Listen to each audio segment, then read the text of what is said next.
tarde. O meu nome é Danilo. Eu sou o coordenador do projeto Sem Abandonos, que é um projeto de extensão vinculado ao UFPB, que são ações e estratégias de educação continuada contra o abandono de animais no campus, né? Então, a gente está sempre promovendo alguns eventos, criando materiais para a gente estar combatendo esse abandono de animais no campus 1 da UFPB. Eu gostaria de agradecer, primeiramente, a todos os participantes que se inscreveram. É muito bom vocês estarem aqui presentes, né, para essa mesa sobre o SED, né, como técnica de controle populacional de felinos de vida livre. E gostaria também de agradecer a presença dos nossos debatedores, né, a Josélia, que é a nossa bolsista do projeto de extensão, que vai falar um pouco sobre a situação dos felinos no Campus 1 da UFPB e um pouco sobre o nosso projeto. Infelizmente, a Fabiola não pôde estar presente hoje, que é da organização da ONG Anjos de Rua, aqui de João Pessoa. Gostaria de agradecer a presença também de Fernanda dos Santos Araújo, que é a fundadora do SED Central e do grupo Gatinhos BR-101, que tem funcionamento em Recife. Gostaria de agradecer também a presença de Keila Colombo Pereira, que é a diretora de sede da ONG ASA, né, que tem um funcionamento em São Carlos, São Paulo. E a presença de Amanda Keila Oliveira da Silva, que é presidente do projeto Adoção JP, que também vai falar um pouquinho sobre como é realizado o SED aqui em João Pessoa. Então, vamos dar abertura à nossa mesa redonda. Primeiramente, a gente vai começar com Josélia, a bolsista do nosso projeto, e pode ficar com a palavra, Josélia. Adriana, só um minutinho, Josélia, você vai querer falar alguma coisa?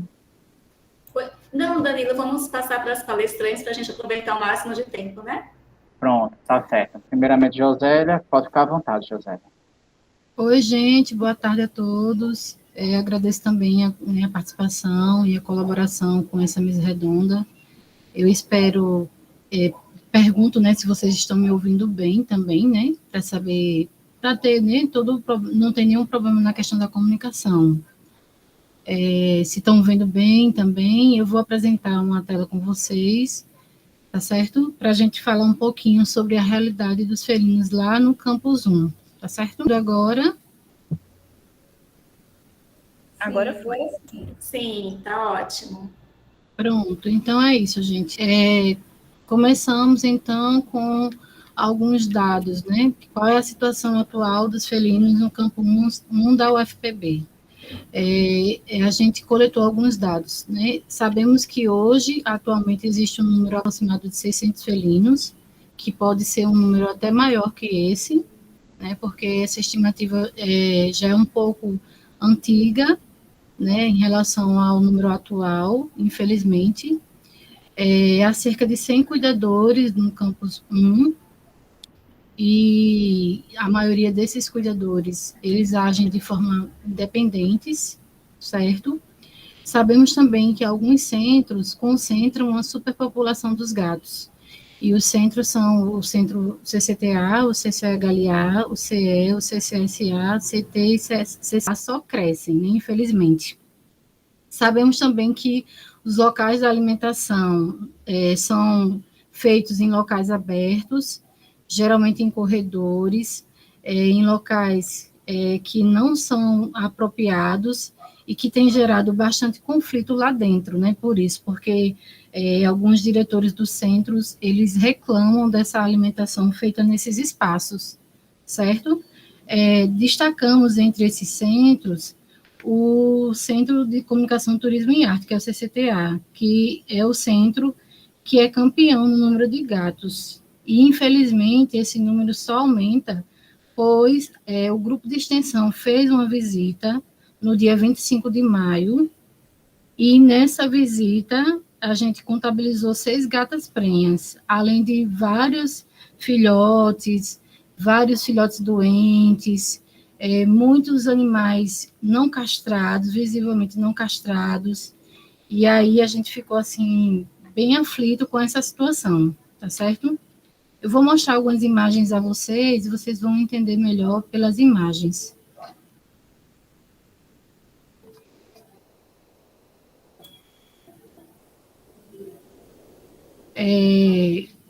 aqui, nessa primeira imagem, é o estacionamento desse bloco maior que eu citei, que comporta o CCHLA, CE e CCSA. Além dos gatos que frequentam os centros, existem alguns outros também, que são, né, a gente denomina de diversas colônias, esses que ficam apenas nesse ambiente de estacionamento aqui, né, porque a gente sabe que os gatos, eles são muito elitistas, eles não se misturam com qualquer um. E aí, o que a gente vê nessa primeira imagem, infelizmente, é uma pessoa alimentando nesse local aberto, não tem abrigo, não é um lugar seguro para eles, né? E na segunda imagem a gente tem um modelo, né, que foi feito pelo grupo que atua no CCS, né? Que foi um refúgio que eles fizeram para a alimentação correta deles, que é um local abrigado de chuva e sol, para que a ração ela não perca a sua potencialidade, né? Logo, rapidamente, e também com essa grade que serve de refúgio em caso de ataques de predadores, tá certo? Nessa outra imagem, a gente tem outros dois modelos, né, de como fazer ou não fazer essa questão dessa cultura de alimentação que existe lá dentro, né?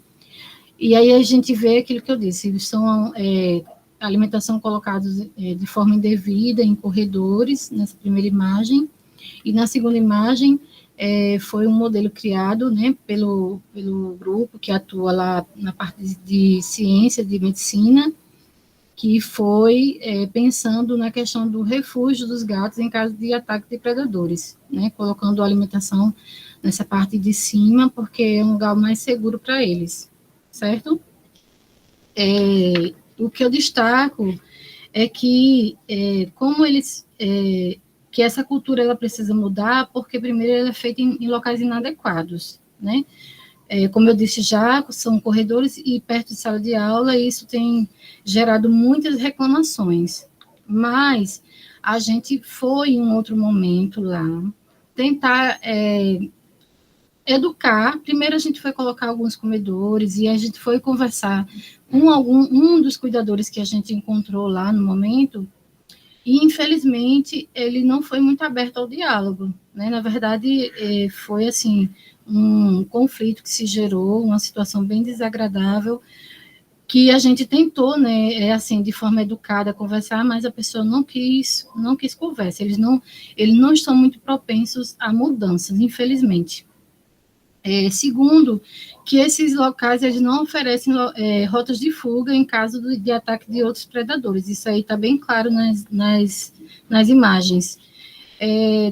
Terceiro, que a quantidade que é dispensada de ração é muito maior do que eles comeriam, porque a gente sabe que os gatos eles têm hábito alimentar de comer um pouquinho por vez, né? E em vista de que eles os cuidadores, tem alguns cuidadores que vão dia sim, dia não, eles acham que colocando uma ração, uma quantidade maior, vai ser suficiente para suprir a necessidade do outro dia em que ele não vá, né? Só que a gente sabe que essa ração, quando fica lá, ela mofa, ela perde a qualidade, ela serve de alimento para formigas, ela pode ser uma forma de atrativo para outros predadores, né, como raposas e outros animais também, como cães, porque a ração de gatos, elas são mais palatáveis do que de cães, e também o cheiro, né, termina atraindo, e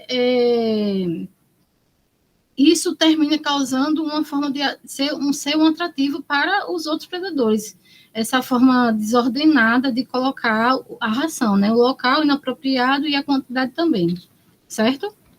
Infelizmente, que a professora Liana Filgueira, que é a vice-reitora, tem sido sensível ao ouvir as questões concernentes ao bem-estar animal dentro do Campus 1. E, para que esse apoio realmente seja efetivo, é necessário que a CDBA tome a frente e esteja acompanhando todas as demandas referentes à proteção animal dentro do Campo 1, porque a CDBA é ali, aquele meio de campo entre as necessidades que os protetores, os cuidadores têm, para que o trabalho fosse feito de forma organizada, né? Porque a CDBA é a ponte entre a direção e os cuidadores, né? E por fim das contas, dos animais também, porque eles são os que mais sofrem com isso, certo? A gente vai falar agora do abandono, né? Infelizmente, é uma prática ainda muito recorrente dentro do campus, principalmente por causa das suas aberturas, dos locais ermos que as pessoas acham, né, para abandonar, por falta de fiscalização, porque não tem câmeras, né, que pudesse inibir essa questão, né, esse ato tão cruel que é o abandono, né? Sabemos também que, infelizmente, é algo praticado não apenas pela comunidade externa, bem como também por pessoas que trabalham dentro do campus. A gente já teve vários relatos disso, de funcionários que entram com bolsas e as bolsas têm um filhote de gato e colocam lá junto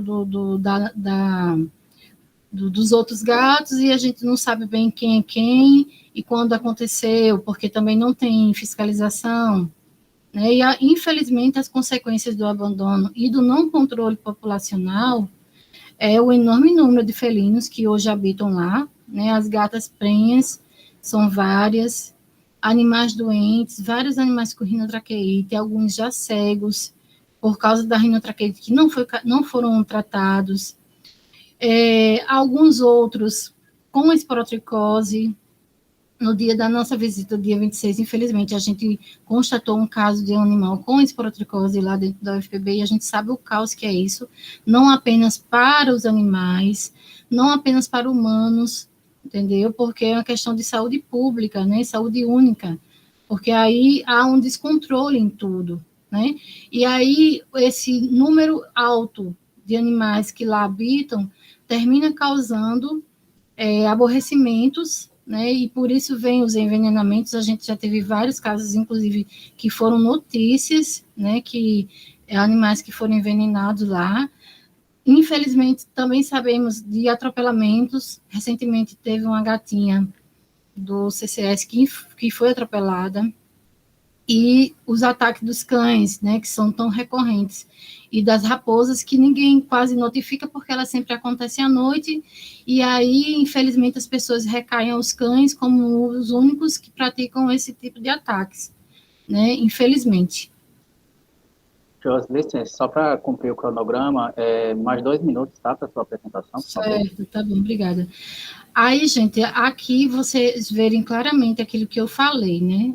Isso aqui é só uma área de lá, né, do campus, que a gente aí nem sabe dizer direito o número exato que está ali nessa primeira imagem, e que tem essa outra gatinha também está em situação vulnerável, né? Porque vocês sabem que filhotes, eles não têm muita defesa, né? E a mãe, às vezes, precisa se afastar para procurar alimentação, e aí podem ser mortos por ataques de ratazanas, por exemplo. A gente já teve casos de resgate. Eu resgatei uma gatinha que perdeu a pata por um ataque de ratazana, e ela teve que ficou com uma tripé, né? Foi tratada a questão da patinha, mas não teve outra solução, certo?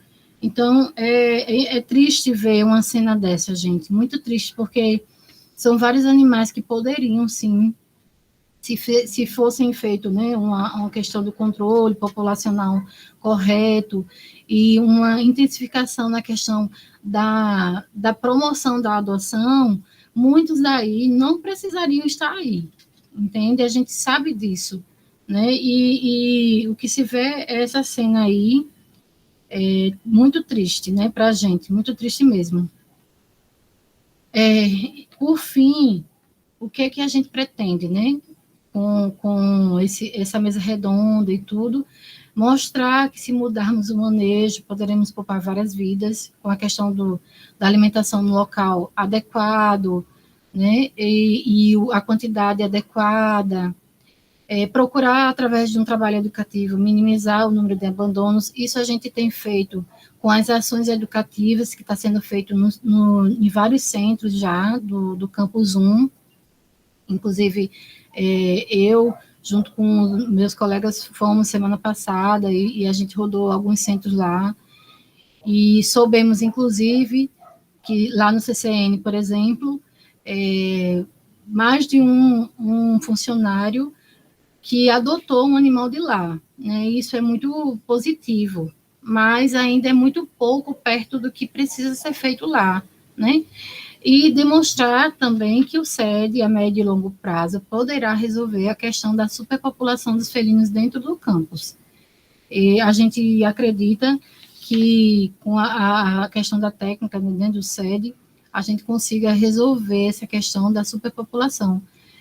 Não é um trabalho tão fácil quanto se pretende, porque na medida que a gente faz o SED, outros abandonos ocorrem, mas a gente precisa tentar, e esse aí é um caminho que a gente tem visto que tem dado certo, tá bom? É isso, gente, eu espero que vocês tenham entendido. Qualquer dúvida é só perguntar, tá certo?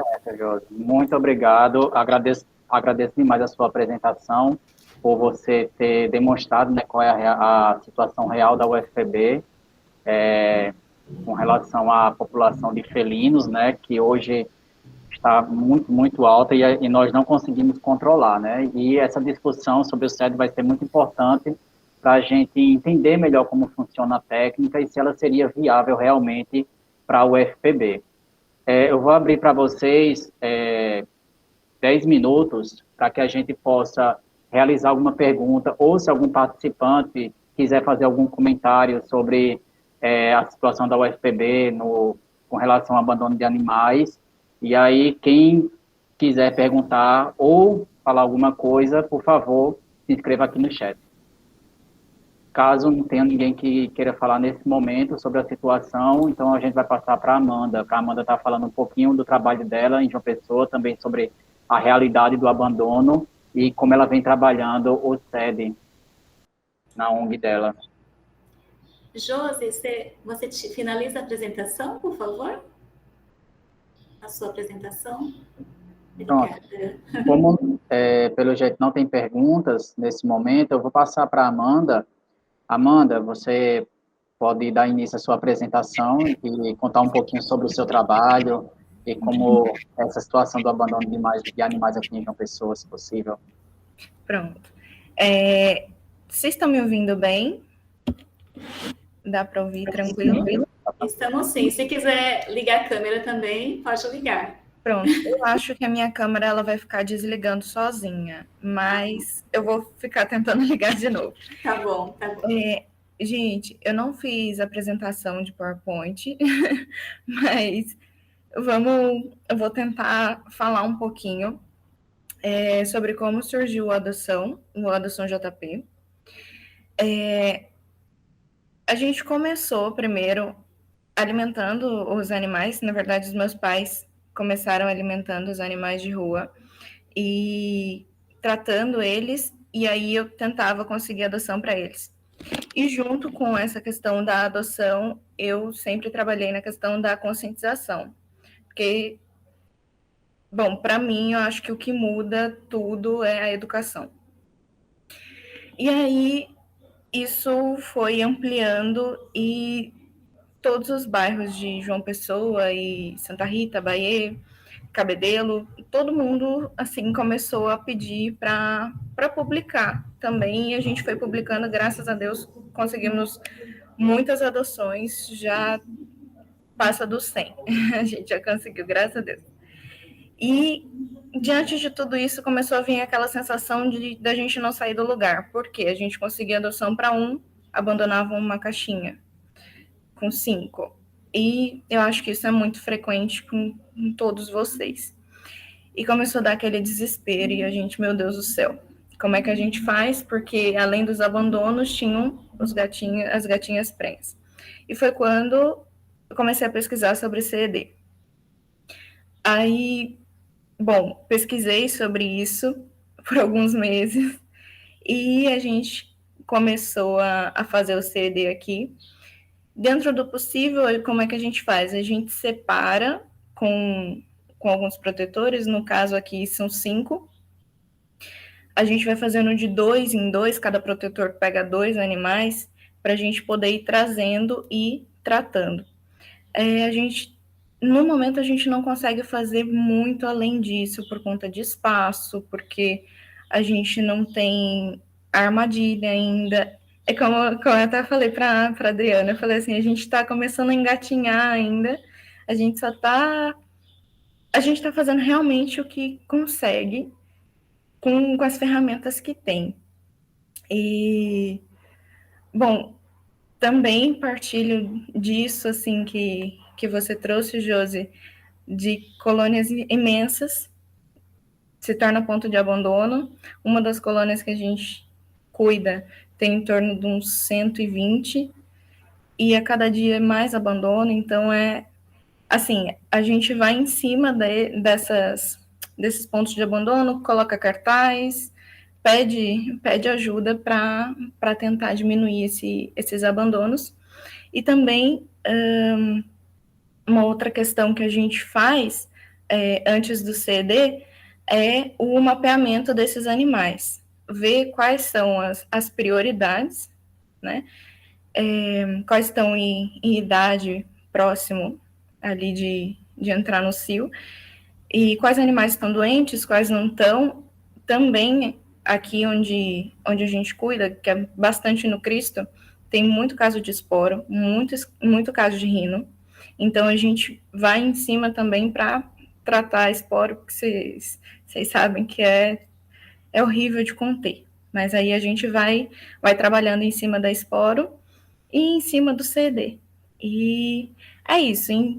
Além disso, nosso objetivo é, nos próximos meses, conseguir estar estruturando um pouco mais, fazendo a armadilha, conseguir as gaiolas para poder colocar no tempo de recuperação e conseguindo fazer mais e mais para ir diminuindo a situação dos gatinhos em rua.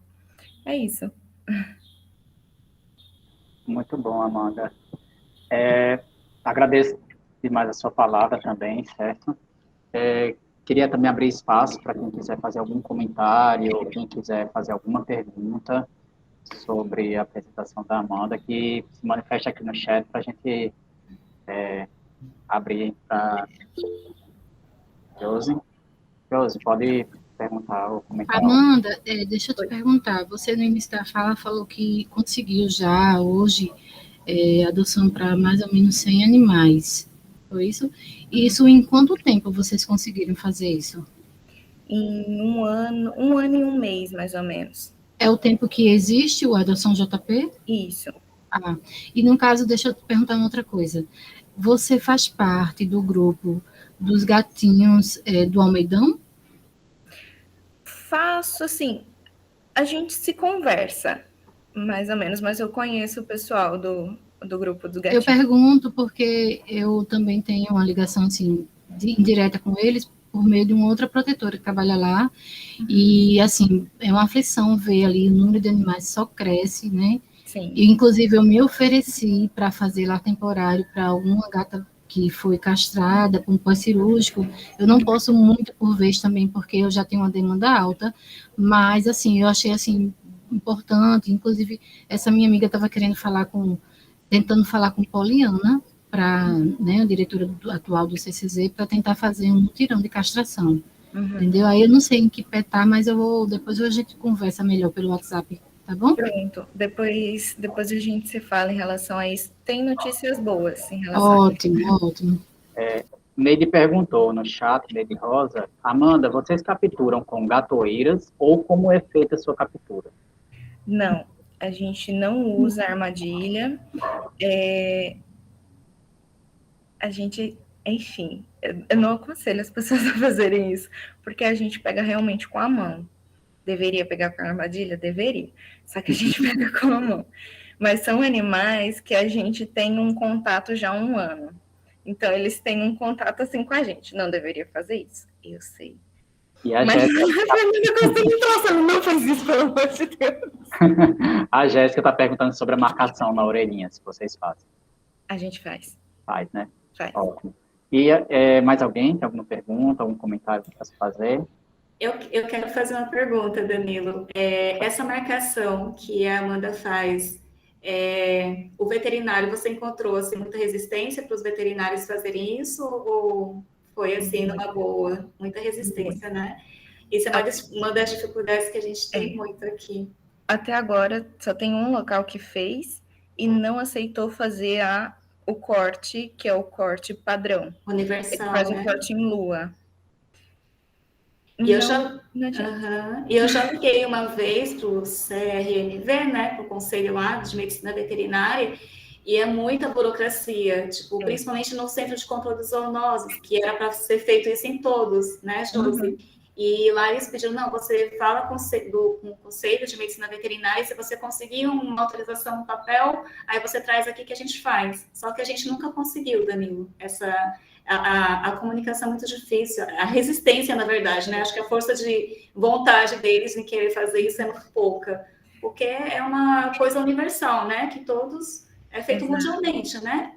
Eu acho que só aqui no Brasil que tem essa resistência, a gente não entende por quê. Também tentei contato, tentei e-mail, tentei ligação, tentei de tudo quanto é forma, também não consegui retorno. Pronto. No caso desse primeiro bloco, a intenção dele foi a gente apresentar um panorama geral da situação do abandono na UFPB, que é o foco do nosso projeto, e também da cidade de João Pessoa, né? E como é feito hoje, estava falando errado, eu acho, estava falando CED, CED, né? Fala-se assim a sigla, eu acredito. E como hoje é o trabalho da Amanda com o CED. Vou passar agora, já que eu acho... o Vanderlei fez mais uma pergunta. De onde você identifica que vem essa resistência dos veterinários? Quer falar? Quer falar? Não, pode falar. Pode falar. Eu acredito que exista essa confusão entre essa questão do corte estético, porque alguns falam ser crime. Assim, eu sei que o crime do corte estético é crime, mas eles falam que o corte da marca da castração, eles associam a isso. Tem essa associação direta. É o que sempre falam. Isso, a mutilação. É o que falam. Certo. Então, eu vou passar agora para a Fernanda, que vai falar um pouquinho sobre o trabalho dela em Recife, como funciona. E, Fernanda, se você for apresentar algo, quiser falar, pode começar.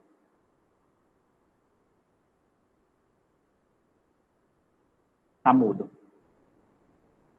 Tá ouvindo agora? Aê! Se você puder se apresentar melhor, tá bom também, porque eu acho que eu não apresentei como deveria, não. Então, eu tenho o projeto Gatinhos da BR-101. O projeto Gatinhos da BR-101, ele já tem 2 anos e meio. Ele foi criado em março de 2019 e nós temos 30 vagas para acolhimento. O gatinho que é recebido no Gatinhos da BR-101, ele não volta para a rua, ele fica com a gente até encontrar a adoção, não importa quanto tempo isso demore. Mas só tem 30 vagas. E aí teve uma vez que eu fui no centro do Recife e fiz uns stories lá e tal, e aí a Keila ficou maluca, né? A Keila que está participando aqui também. Aí ela, meu Deus do céu, quanto gato no centro! Se fosse eu, já tinha castrado tudo.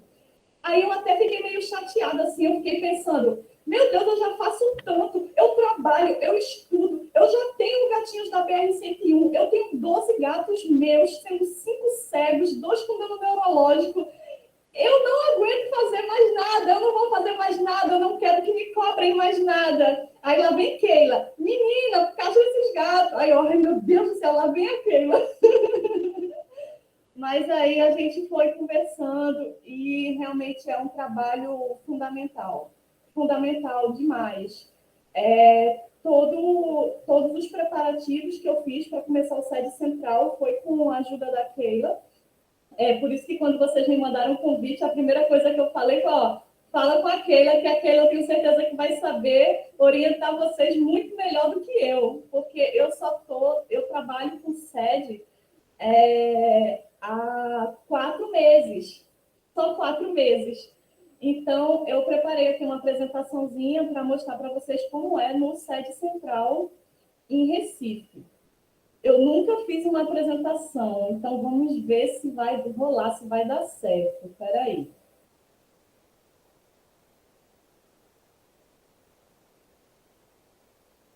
Vocês estão vendo? Tá aparecendo. Tá aparecendo? Só que não está em tela cheia. Vai ser daquele jeito, né, Josi, que aconteceu ontem. Você quer explicar para ela que você passou por isso direitinho? Tá sem áudio, Josi. Fernanda, Oi. tenta abrir o slide primeiro Tá aberto. em F5, né, para ficar em tela cheia. F5. É, Pronto. pronto. Aí agora você só passar na setinha. Tá? É porque assim, quando... Gente, desculpa, né? Porque é a primeira vez que eu faço isso. Eu só tô vendo o slide que eu fiz. Mas é isso mesmo. Vocês Você estão vendo não. também, né? Estamos vendo. É desse jeito mesmo. Você vai passando e vai conversando. Só a gente que lhe vê. Porque eu não tô vendo vocês não, mas aí qualquer coisa vocês falam. Tá. Bem, sede central. Aí aqui eu tive muita dificuldade no início, porque a pessoa realmente tem que se preparar para fazer um trabalho desse. Não é algo que você vai fazer assim, de qualquer forma, você tem que estar preparado para isso. Então, de início, eu botei aqui algumas coisas que têm que ser providenciadas antes de começar o CED, que é a armadilha, caixa de transporte, tem que ter um ambiente, tem que ter gaiola e você tem que encontrar uma clínica veterinária parceira, que, como vocês estavam falando aí, isso é muito difícil, viu? Bom, a armadilha, esse modelo eu peguei com a Keila, foi ela que me passou, eu comprei madeira de pinos e mandei para o marceneiro fazer. Tá, eu acho que está praticamente igual a que a Keila me mandou num vídeo. Essa armadilha, pronto, está aqui, ó. Eu comprei madeira de pinos e mandei para o marceneiro. O tamanho da armadilha, vocês têm que pensar que tem que ser compatível com a mala do carro, né? Porque se você tem um carro que não adianta fazer uma armadilha de 1,20 m por 1,20 m e não poder levar ela para o campus, certo? Aí, no meu caso, eu fiz a armadilha de 90 por 90, com 35 centímetros de altura. Aí, essa armadilha, ela coube certinho na mala do meu carro. Aí, eu mesma posso levar e trazer tranquilo. E essa portinha, a largura dela é de 20 centímetros. Se vocês quiserem, depois eu posso disponibilizar esse material aí. Caixa de transporte. Gente, caixa de transporte tem que ser estilo guilhotina. Por quê? Essa caixinha, você coloca na portinha da armadilha. Quando o gato entra para comer, você puxa a cordinha, a armadilha ela vai cair. E aí você coloca a caixa de transporte na portinha, levanta a portinha, que é meio instantâneo, assim, o gato ele vai para a caixinha. Eu até falei com a Keila, que mentira que o gato vai entrar na caixa sozinho. Aí ela entra, e realmente o gato entra sozinho na caixinha. Às vezes a gente dá uns empurrãozinhos assim, mas eles entram. Aí as caixinhas lá, elas são todas numeradas. Nós temos 10 caixinhas no site central. De vez em quando vai se perdendo, porque a gente vai emprestando para um, emprestando para outro. Mas eu tento manter a organização e manter sempre 10 caixinhas. Importante, braçadeira de nylon, gente. Tem que levar braçadeira, porque gatos ariscos, eles conseguem abrir as caixas. Então, tem que providenciar essa braçadeira. Já teve captura que eu fui, eu esqueci de levar. Aí teve que amarrar, teve que arrumar cordão, teve que arrumar coisa para amarrar, porque eles realmente conseguem abrir as caixas. Lá no site central, o ambiente destinado ao CED, ele é o terraço da casa que eu aluguei para os gatinhos da BR-101. Essa casa é uma casa pequena, com 2 quartos, né, sala, cozinha, e aí dentro da casa fica só os gatinhos da BR-101. E o terraço eu deixei para o CED. Então, vocês vejam que não precisa ter um espaço tão grande para fazer o trabalho de CED. Né? Esse terraço mesmo, ele tem 2 metros por 3 e cabe 8 gaiolas. A gente consegue fazer o trabalho nesse espaço aí. Agora, claro, esse espaço, ele está junto com uma casa, né? Então, a gente tem o suporte, assim, da casa, tem área de serviço, tem quarto. Se vocês não tiverem esse suporte de uma casa, então é bom ter um ambiente, assim, de apoio, né? Para guardar ração, guardar granulado, guardar tapete, guardar a armadilha, guardar as caixas de transporte. As caixas de transporte a gente costuma deixar embaixo das gaiolas, na verdade. E limpeza, né? Tem que ter tanque, tem que ter essas coisas para lavar as caixinhas, lavar as vasilhinhas de água e ração. Então, tem que ter um ambiente bom para fazer o CD. Não dá para fazer de qualquer jeito, não. Bom, as gaiolas. Cada gaiola, eu direcionei essa palestra da forma bem prática, né? Porque eu acho que é disso que vocês estão precisando. As gaiolas, eu compro aqui em Recife, cada uma custa em média R$280. Cada gaiola dessa foi 280. E esse pezinho embaixo foi R$100. Eu consigo esse preço porque eu já sou cliente. Então, ele faz um preço melhor para mim, porque na verdade ele vende por 300 e 120 pés. Aí tem esse custo também, né? Tem o custo das gaiolas. O ideal é que fique um gato por gaiola, eu acho. Por quê? Porque assim você consegue ver quem está comendo, quem está bebendo, quem está fazendo cocô, quem está fazendo xixi. Se você botar 2, 3 gatos numa gaiola só, você talvez não veja quem está se alimentando direito, ou quem está usando a caixinha, enfim.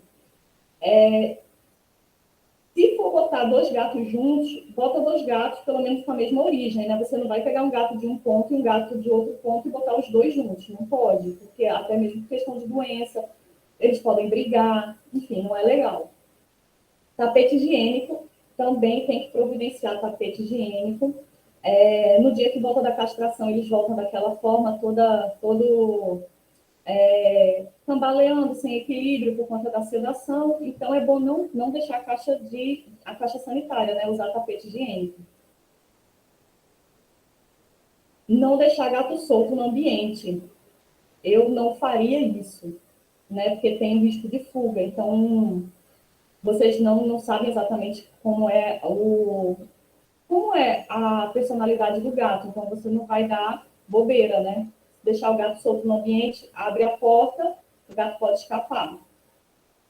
E a Keila já me falou, eu estou sempre falando da Keila, né? Eu sou fã da Keila. A Keila já mandou eu botar caixa de papelão nessas gaiolas. Keila, eu vou botar caixa de papelão nas gaiolas, viu? Eu vou botar. Eu ainda não botei, aí na foto não tem, mas eu vou providenciar caixas de papelão, porque aí eles se sentem mais confortáveis, né? Então, clínica veterinária, que vocês estavam falando aí. É uma dificuldade enorme, enorme, muito grande encontrar uma clínica veterinária que entenda a importância do CED. Muito difícil. Aqui em Recife eu só encontrei uma, que é a Caninos e Felinos. Eu sempre levo para castrar lá, porque lá tem as castrações a baixo custo, sem necessidade de exame pré-operatório. Lá eles fazem a marcação de orelha esquerda. Mesmo a gata com suspeita de prenhez, a gente bota para castração, eles castram. E não tem necessidade de medicação no pós-cirúrgico. Óbvio, às vezes vem um gato feral, como é que você vai medicar esse gato depois da cirurgia, né? Porque tem lugar que você leva para castrar, aí volta com aquela receita de medicamento. Não tem condições, o gato já tem que vir todo medicado. Então, é fundamental encontrar a clínica veterinária parceira no CED, que não é fácil. Aqui em Recife, a maioria das clínicas não faz marcação de orelha, eles acham que é mutilação, o que é um absurdo, né? Pronto, aí está a marcação de orelha esquerda. Aí, essas 2 marcações foram feitas na mesma clínica. Vocês vejam que a gatinha Clara, a marcação foi muito grande. Aí a gente reclamou. Aí eles fizeram uma marcação muito pequena. E aí a situação é assim, até mesmo na clínica que faz a marcação, você tem que conversar, você tem que dizer como você quer a marcação, porque senão acontece isso. Muitos seguidores reclamaram da situação dessa gatinha Clarinha, que ficou com praticamente sem a metade da orelha, né? E essa outra pretinha, depois que a gente pediu para cortar menos, eles praticamente só tiraram quase nada, né? É complicado, gente. É complicado encontrar uma clínica que faça e que entenda a importância. E aí pode acontecer, inclusive, isso aqui, ó. Pronto. Veja a situação da orelha desse gato branco. Isso foi uma marcação em meia-lua que fizeram no gato. Eu fiquei revoltada, né? Eu fiquei revoltada com essa marcação que fizeram. Foi uma funcionária da ONG que levou e o gato voltou desse jeito. Eu olhei para ele e falei, mas o que foi que aconteceu com esse gato? Ah, Nanda, você mandou marcar e eles marcaram. Veja só. Um absurdo, né? E essa outra gatinha daqui, se vocês notarem, ela está com as duas orelhas marcadas. Uma orelha está com a meia-lua e a outra orelha está com a ponta, está sem a ponta. Então, assim, a gata ficou com as duas orelhas marcadas, porque ela entrou com a castração, aí a gente mandou marcar. O veterinário fez a marcação em meia-lua. E aí depois a voluntária falou, olha, a marcação reta. Aí ele foi e marcou a outra orelha. Acabou ficando isso. Mas tivemos um fim legal. Esses dois gatos foram adotados. Tanto essa que ficou com as duas orelhas marcadas, ficou adotada. Essa foto, inclusive, é do Instagram da adotante. E o branquinho também foi adotado. O nome dele é Zé Orelhinha. Pronto. E aí, bem, se vocês conseguirem organizar a armadilha, as caixas de transporte, conseguir um espaço legal para fazer o CED, comprar as gaiolas, encontrar a clínica veterinária parceira, aí vem as tarefas, né? Tem que dividir as tarefas, uma pessoa só não dá conta, de forma alguma não dá conta, tem que organizar voluntários,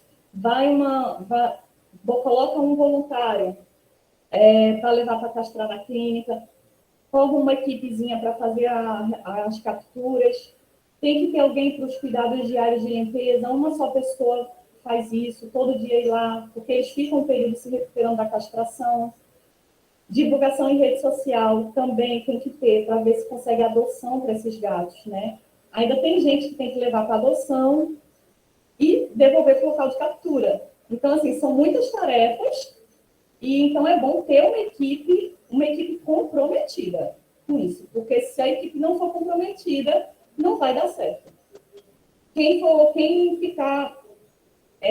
comprometido vai ficar muito sobrecarregado se a equipe não ajudar. Aqui eu botei uns pontos importantes.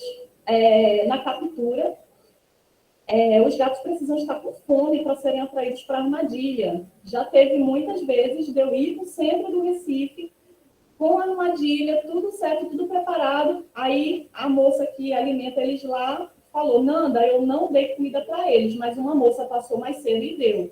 Não consegui pegar gato nenhum, porque eles não estavam com fome. Eles não entraram na armadilha. Então, tem que avisar, para fazer esse trabalho, tem que ter realmente uma divulgação assim, com as pessoas que ajudam, né? Ah, fulaninho vem todo dia botar ração para eles. Vocês têm que conversar com o fulaninho e dizer, olha, não bote comida porque a gente vai tentar capturar esses gatos. Eles têm que estar com fome para a gente conseguir pegar com a armadilha, né? A castração tem que fazer o jejum, ou seja, não dá para pegar e levar para castrar no mesmo dia. Tem que pegar pelo menos no dia anterior, né, para ter o jejum para a cirurgia. E solicitar a marcação de orelha, conversar com a clínica, como é que vai ser essa marcação, para não acontecer o que já aconteceu comigo, né, de eu ficar desesperada com a orelha do gato realmente mutilada, porque aquilo que aconteceu com o branquinho foi uma mutilação, né? Não foi uma marcação. Divulgação. No site central, enquanto os gatos estão se recuperando da cirurgia, a gente tenta adoção. Já conseguimos muitas adoções, mas tem que ter divulgação. Se não divulgar, não vai sair adoção. Geralmente a gente pede adoção com todo aquele vigor, né? Apartamento pelado, casa sem rota de fuga, não sei o que, não sei o que, não sei o que. Bem, no sede central, eu tenho o entendimento de que se a pessoa tem amor, tem teto, tem dinheiro para comprar a ração do gatinho todo dia, dá esse gato para a pessoa. É melhor do que esse gato estar na rua. Eu entendo dessa forma. Devolução. A devolução dos machos, a gente faz, assim, de regra, a gente faz a dos machos em 2 dias e a das fêmeas em 8 dias. O ideal é devolver o mais breve possível, né? Mas já ocorreu, por exemplo, de um macho ficar 8 dias com a gente. Por quê? Porque ele tinha sido capturado junto com uma fêmea. Provavelmente eram irmãos. Aí ficavam na mesma gaiola. Como estavam ocupando a mesma gaiola, a gente deixou o macho pelo mesmo tempo da fêmea. Então, isso dá para flexibilizar, né, o tempo. E a técnica do gancho. Gente, essa técnica do gancho me deixou maluca no início. Gente, não, eu tenho que encontrar uma clínica que faça a técnica do gancho, porque a técnica do gancho é a salvação, eu vou devolver a fêmea em 48 horas. Não é bem assim, certo? Não é bem assim. Na verdade, o que eu já li sobre o assunto, eu não chamaria de técnica do gancho. Pode ser muito pretensioso da minha parte dizer que não é, mas eu não chamaria isso de técnica do gancho. Afinal de contas, para mim, o gancho é só um instrumento. De qualquer forma, vai ter que ter uma incisão, vai expor os córneos uterinos, vai levar pontinha. Então, assim, de qualquer forma, vai ter uma cirurgia. Promove uma intervenção cirúrgica minimamente invasiva? Sim. Mas, de qualquer forma, é uma intervenção cirúrgica. Então, não dá para devolver uma fêmea em 48 horas. Pelo menos eu não tenho essa coragem de devolver em 48 horas. Pode ser que outros projetos de sede devolvam, mas eu não vou fazer isso. A técnica do gancho, se chama técnica do gancho, ele não foi criado para devolver uma fêmea boa em 48 horas. Ele não foi criado para isso.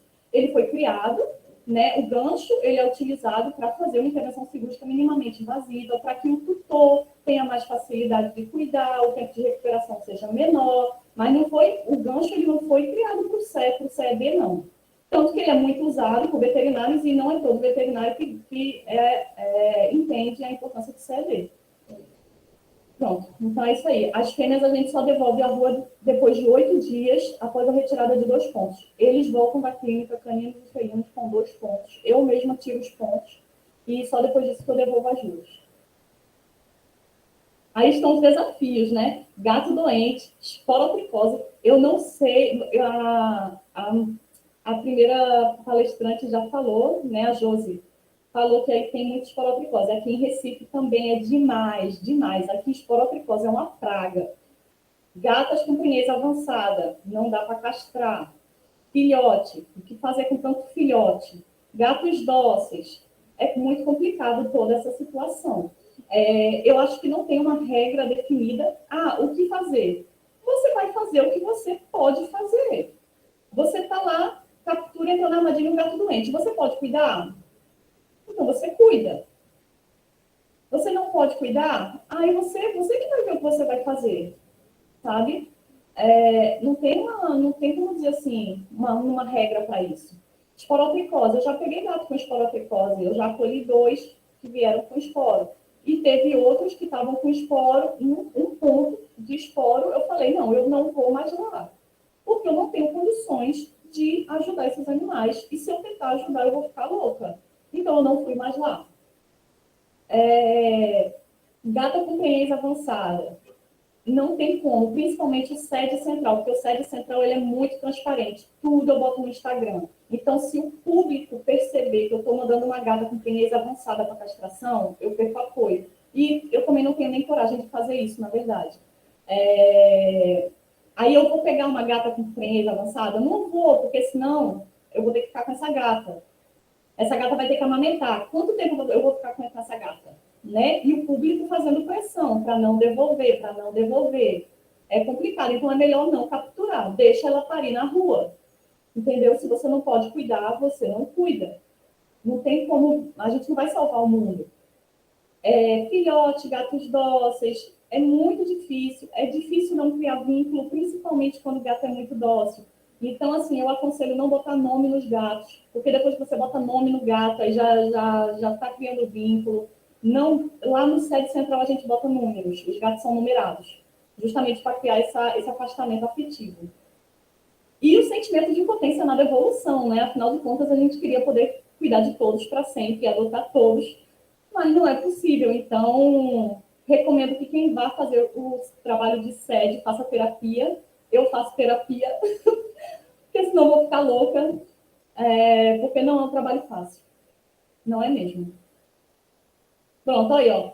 Duas gatinhas que foram capturadas no sede central. Quem você devolveria com mais facilidade?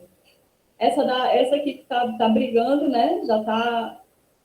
A da esquerda, você devolve com facilidade. Você devolve sem peso na consciência, né? Tá castrada, vai embora. Vai viver a vida. Agora, essa outra, como é que você vai devolver? A gatinha, você bota, ela começa a amassar pãozinho, começa a se esfregar. É muito difícil. Tanto que essa branquinha a gente não devolveu. Eu não devolvi essa gata. Essa gata ela foi acolhida nos gatinhos da BR-101. A gente ficou com ela. Eu não tive coragem de devolver essa gata. E como devolver, né?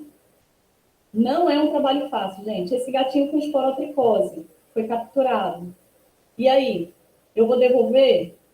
Eu vou devolver ele em um mês, esse gato vai ficar desfigurado da espora. Sem contar que ele vai contaminar outros. E essas duas bobinhas aqui, né?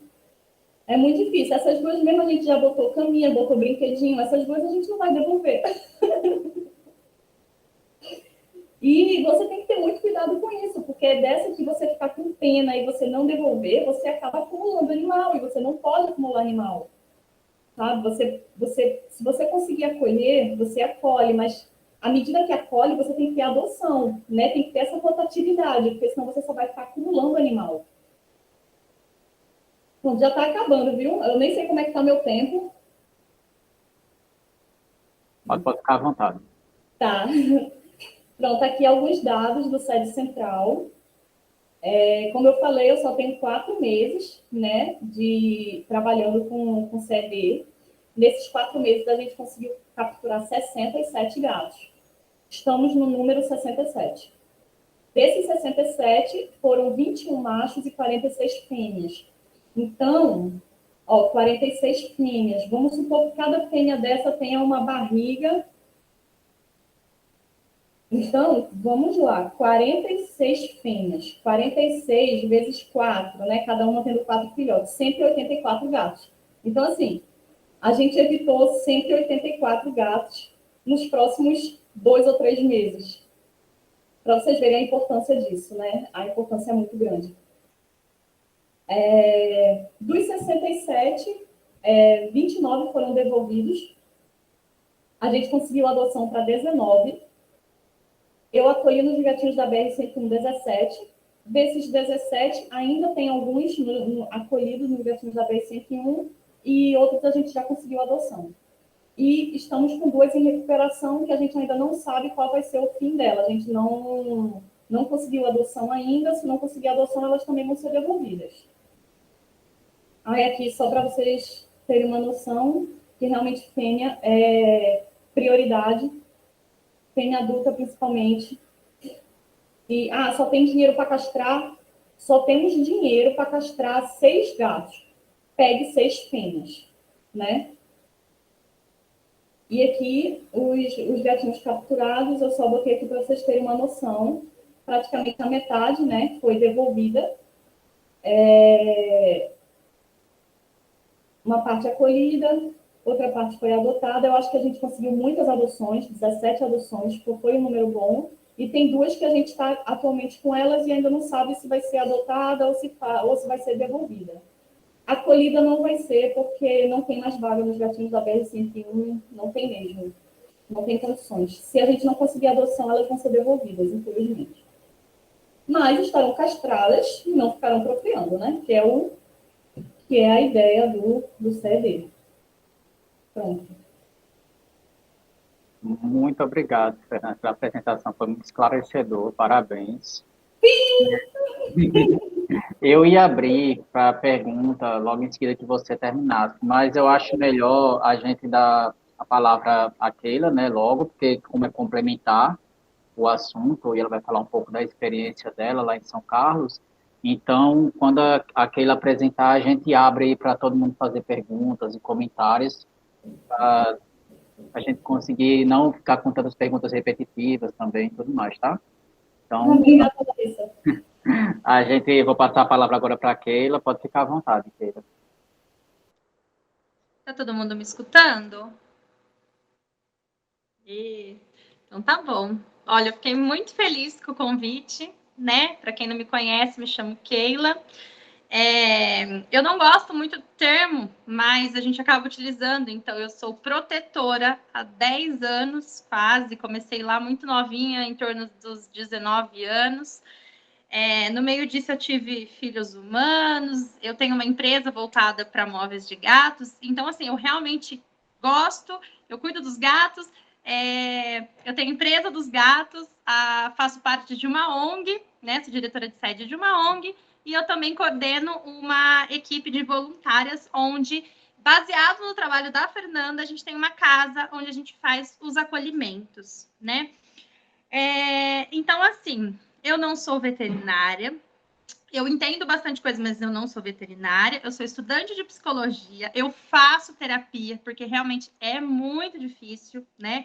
Lidar com todas essas questões, essa responsabilidade, a responsabilidade financeira, né, de arcar com os compromissos que a gente pega, a responsabilidade dessa transparência com o público que nos acompanha, como a Fernanda citou. As pessoas às vezes não entendem, então fazem muitas perguntas.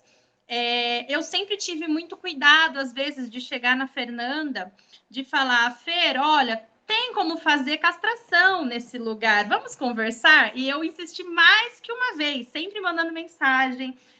Tinha a Enesita, né? Então eu ficava desesperada com aquela gata, uma cria atrás da outra. E aí eu comentava, Fernanda, eu te mandei mensagem, olha lá, por favor, porque assim, não dá para se fazer proteção animal retirando filhotes indefesos da rua. A gente só faz proteção animal castrando gatos, né? Então, no decorrer desses anos todos, quase 10 anos, fazendo isso, acolhendo gatinhos, eu sempre fui muito dos filhotes, né? Fiz alguns resgates bem difíceis, assim, de gato amputado, gato atropelado, mas o meu coração sempre foi muito para os filhotes, justamente pela rotatividade, porque você pega, você acolhe aquele filhotinho, você cuida e você doa, tá? Aqui eu tô no interior de São Paulo, da cidade de São Carlos. Então, assim, a gente é conhecida como a cidade da tecnologia. Então, a gente tem universidades aqui, a gente tem bastante investimento. Aqui na cidade nós temos 2 ONGs que fazem castração. Uma ONG é bem antiga, já tem quase 20 anos, que faz castração a gancho, a baixo custo. A outra ONG, da qual eu sou diretora, ela existe há mais ou menos 6 anos, se eu não estou enganada, mas que ela está num ponto fixo, porque antes ela era uma ONG que fazia campanhas anuais. Então, 2 vezes por ano, ela juntava um tanto e fazia. Hoje ela está fixa, faz uns 2 anos num ponto. Então, a gente tem bastante, em torno de 200 a 300 gatos por mês, né? Para o público em geral e para as nossas sedes. E a gente também tinha o canil municipal. Então, veja, temos investimentos, mas ainda assim a gente trabalha com a conscientização, né? Então, aqui na cidade eu fiquei muito conhecida justamente por cuidar de gatos, por conseguir ser uma pessoa transparente, por não ser eu brinco assim, uma protetora louca que sai falando mal de todo mundo, fazendo trabalho cagado. Eu sempre fui muito focada, né? Então, assim, eu sou casada, eu tenho filhos, eu faço uma faculdade, eu sempre tive um foco muito, um pensamento assim, gente, como que a gente acaba com isso? Eu acho que todo mundo aqui já pensou, como que eu acabo com isso? Como você chega num lugar e vê aqueles animais todos procriando, e a gente fica assim, meu Deus do céu, como que eu acabo com isso? E eu não conhecia sobre sede. O ano passado, eu já tinha até me afastado um pouco, né, por conta da pandemia, de filhos pequenos, de estar cursando uma faculdade, tinha me afastado um pouco da proteção animal, mas sempre tinha um gato ou outro comigo, em acolhimento. E o ano passado eu tive uma briga com uma amiga, porque eu sempre retirava filhotes de um lugar. Ela me ligava, eu corria, catava o filhote, normalmente filhote de mamadeira, porque a gata criava embaixo do carro, etc. Um dia eu falei para ela, você precisa condicionar essas gatas para castrar. Ela não fez isso, e quando ela veio me procurar para pegar o filhote recém-nascido, eu falei, eu não vou pegar, você está sendo irresponsável, e eu não vou arcar com isso. A partir daí, a gente criou uma amizade muito forte, né? Então, a gente foi a base aqui de sede em São Carlos. E a gente, assim, foi muito sangue no olho. Eu fiz as coisas, assim, de forma muito empíricas, né? Nunca foi uma coisa muito focada. Naquele momento, há 1 ano atrás, em setembro do ano passado. Então, a gente começou a comprar gatoeira, começou a tentar capturar gato, a gente tinha muita frustração, a gente não tinha muita técnica. Foi aí que a gente conheceu uma outra amiga que tinha um modelo de arapuca, que é o modelo que eu cedi para a Fernanda fazer, etc. E aí, só cabia no meu carro. né? Porque ela é muito grande. Então, a gente ia para o ponto da colônia, que aqui é a colônia do Sesc, e numa noite a gente pegava 8, 12 gatos. Gente, a gente ficava assim, fascinada. Era uma coisa de louco. Como que a gente ia pagar? Não sabia. A gente dava aquela porrada de gato e postava no dia seguinte, pelo amor de Deus, quem ajuda quem é padrinho na castração. Levava para a ONG, deixava na garagem de uma vizinha, levava para a ONG, buscava na ONG. E aí, nesse tempo, a gente foi refinando. Então, a gente foi mapeando essa colônia e, sem brincadeira, em 3 meses, a gente castrou 54 gatos dessa colônia. Eu acolhi 16 filhotes dessa colônia. Todos eles vieram com calicivírus. Foi uma luta. E aí, na sequência, né, a presidente da ONG, a doutora Leia, me convidou para integrar o corpo de diretores da ONG ASA, né, que ia ter mudança de diretoria, enfim. Então, eu integrei, eu sou diretora de sede da ONG ASA. Com isso, eu formei a equipe. E aí, a gente começou a estudar melhor. Eu fui estudar o protocolo internacional, eu fui ver como a gente tinha que melhorar o que a gente fazia. Que bom que aqui a gente tem a ONG ASA, da qual eu faço parte. Os veterinários de lá são maravilhosos. Eles não se opõem aos cortes na orelha. Aqui a gente faz a marcação de corte e também faz uma marcaçãozinha azul, às vezes em gatos que vão para adoção, para não cortar, para não ficar uma coisa estética. Os gatos que vão para adoção, a gente faz uma marca azul de tinta nanquim. Então é muito mais fácil e aí não encontra muita resistência.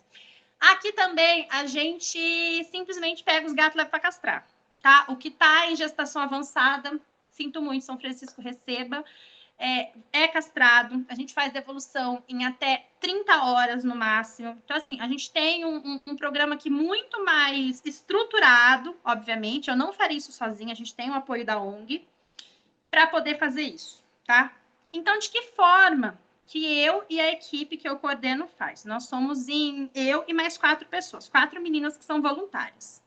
A gente tem armadilhas profissionais, né? As gatoeiras profissionais que são super sensíveis. A gente tem a arapuca ainda, que a gente usa bem menos. E tem as drop trap, que chama, que a gente adquiriu da Fermarame. Aqui no estado de São Paulo, ela já tem um custo super elevado. Então, eu não sei como é para vocês comprarem aí, porque assim, o custo de viagem é muito caro, porque apesar de ser um produto de ferro, essas coisas, a gente sabe que transportadora está caro. Então, assim, a gente fez um investimento de quase R$4.000, juntando com rifa, postando, acolhi um filhote e conseguia dinheiro com isso e fomos juntando para comprar. Em fevereiro, o Eduardo Pedroso, né, eu não sei quem conhece o Eduardo Pedroso de São Paulo, ele veio até a ONG e nos deu um curso gratuito, né, muita coisa a gente sabia, mas juntamos uma equipe e fomos fazer uma ação e a gente acabou aprendendo novas técnicas. A partir daí, a gente formou mesmo, assim, oficialmente, esse grupo de captura. Só que, assim, a gente vai capturar. Chega lá na colônia, a gente vai estudando a colônia antes, chega lá, tem 15 gatos. No dia da captura tem 30. É até engraçado, porque tem gato que vem de madrugada, tem gato que vem de vinho, tem gato que... Não sei, gente, brota gato. A pessoa que alimenta fala, tem 10. No dia que a gente vai ver, tem 15. No dia que a gente vai capturar, a gente pega 18. No dia seguinte, tem 30. É uma coisa louca. Eles até brincam. Ô, Keila, quantos gatos você vai trazer? Ah, vou trazer 15, mas pode contar com 30. É até engraçado. Então, assim, normalmente a gente consegue, em um final de semana, fazer capturas, assim, de 30, 35, 40 gatos. Atualmente, a gente tem armadilha para isso, tem equipe para isso. A gente coordena as meninas, cada uma trabalha com uma coisa. Então, a gente coordena carro, que vai levar, quem que vai ver o local, quem que vai ficar responsável. A gente consegue conversar com vizinhos, ver quem alimenta. A gente coloca a placa no lugar, a gente faz toda uma ação. Quem acompanha os Reels, às vezes, que eu coloco, que eu faço, né, 1 minuto, eu coloco toda a ação, assim, desde a gente carregando o carro, a gente saindo, como finaliza, sabe do que eu tô falando.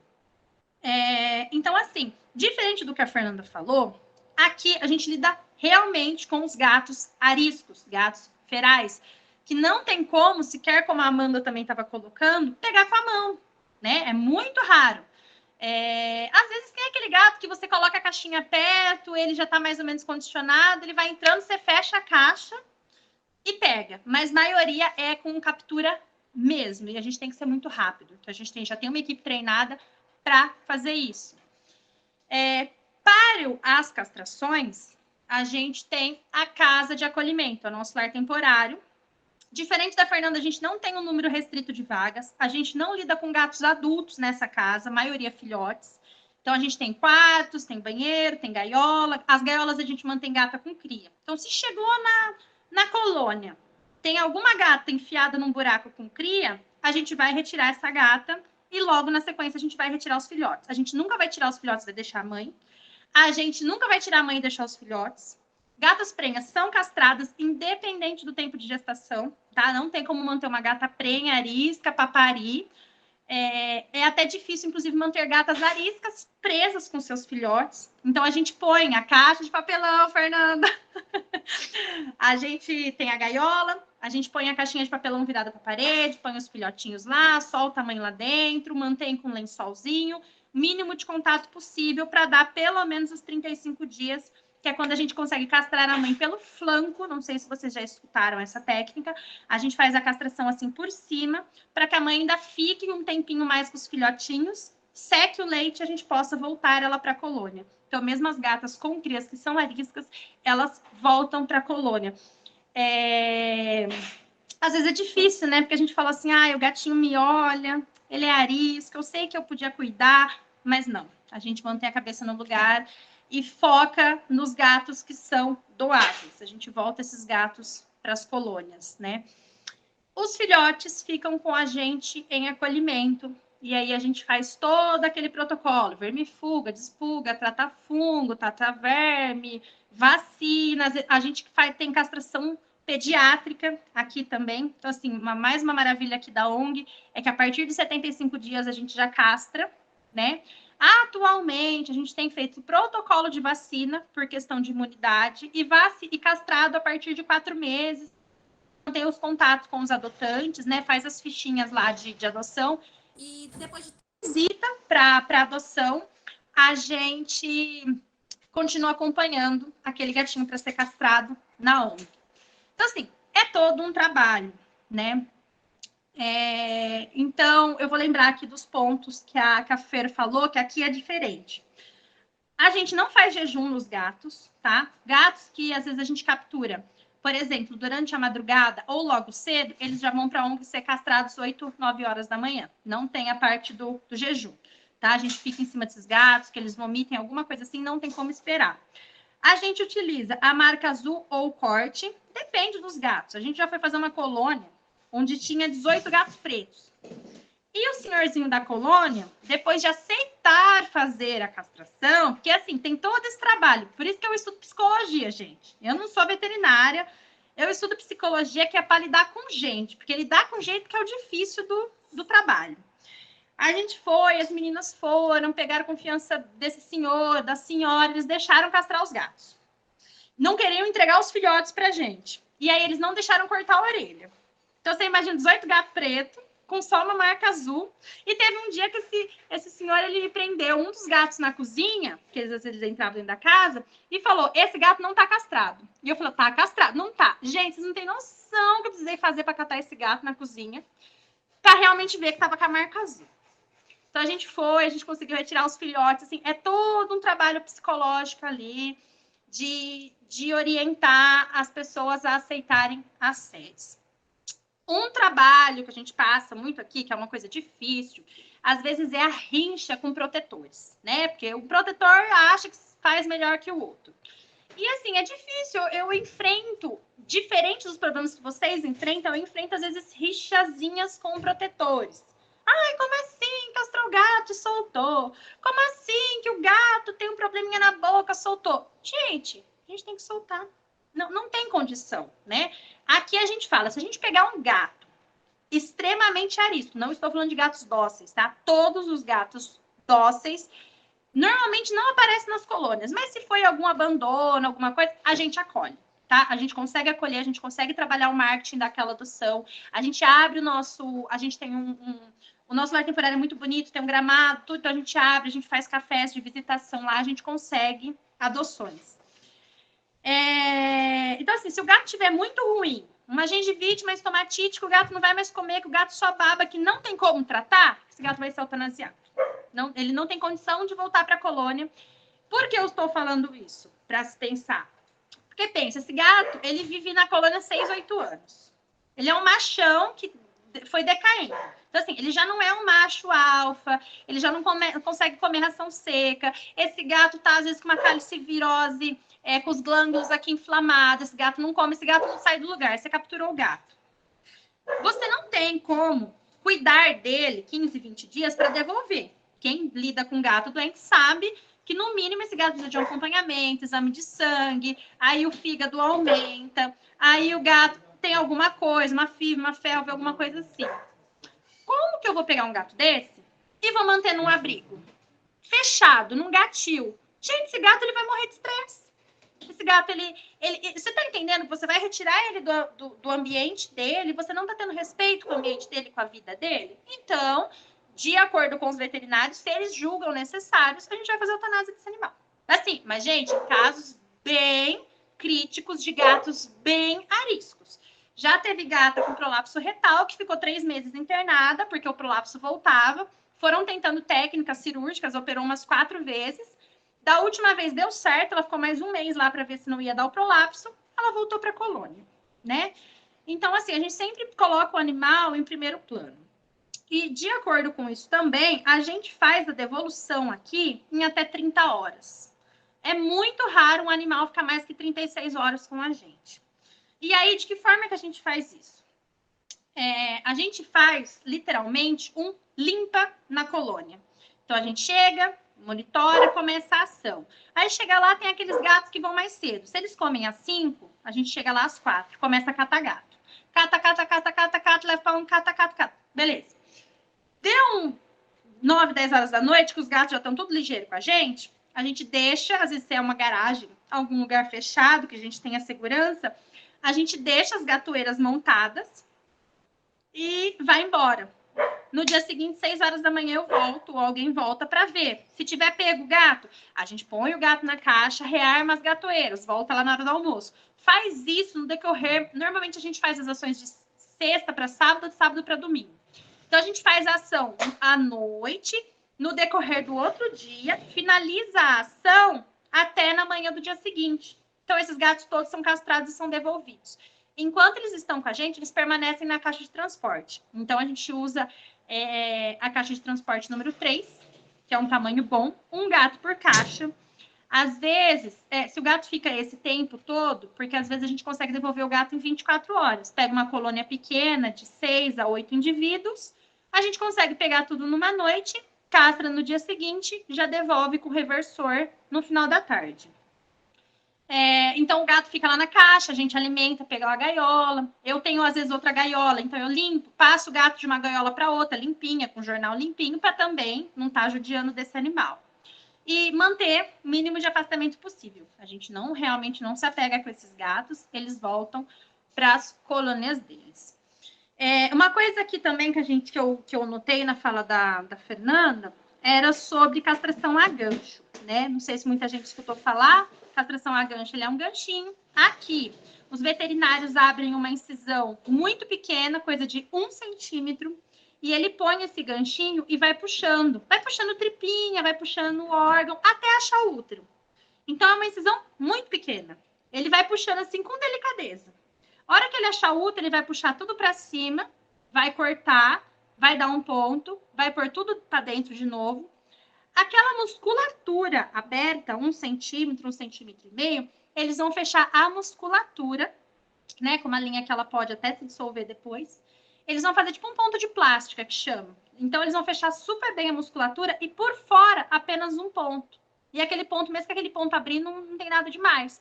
Depois esse ponto cai sozinho. É por isso que a gente consegue devolver os gatos para a colônia em até 30 horas. E quem ensinou essa técnica de castração foi o pessoal de São Paulo. Se eu não estou enganada, a veterinária que faz a castração lá da confraria dos latidos e miados, coisa assim. Então, assim, perceba-se que forma toda uma rede, né, de ajuda. Eu não aprendi nada sozinho, os veterinários da ONG também não, a Fernanda também não. A gente está sempre disponibilizando as orientações, as ajudas, justamente porque a gente não pode fazer proteção animal sem castrar pegar gato da rua, pegar filhote sem castrar a mãe, é enxugar gelo. Daqui 2 meses essa gata vai estar com cria de novo. E aí a gente não volta mais. Então, às vezes eu acho que até sou um pouco linha dura, mas não tem como ser diferente. Às vezes as meninas também, antes de me conhecerem, até eu cheguei a fazer, como a Fernanda estava colocando. A gente tem uma colônia que a gente sabe que tem 30, 40 indivíduos. Poxa, eu só tenho dinheiro para 10. Eu ligo, foda-se. Eu falo, cata os 40. Depois a gente vê como a gente paga. E aí a gente vai fazendo, né, aquilo. Posta no Instagram, pelo amor de Deus, ajuda, vende rifa, não sei o que lá.